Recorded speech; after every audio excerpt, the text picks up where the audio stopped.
SSC ২০২৪ শিক্ষার্থীদের জন্য একটি গুরুত্বপূর্ণ বার্তা। এই লেখাটি একবার মন দিয়ে পড়ো। এটি শুধু একটি খবর নয়, তোমাদের ভবিষ্যতের সঙ্গে জড়িয়ে থাকা একটি বাস্তব ঘটনা।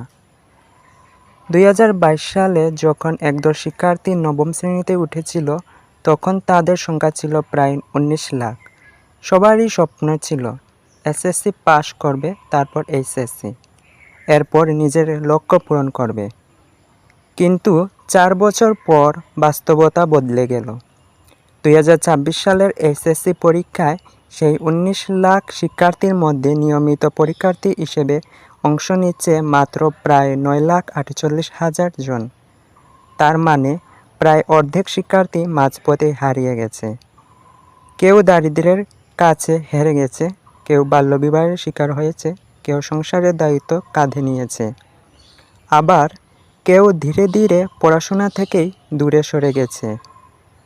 স্বপ্ন একদিনে ভেঙে যায় না।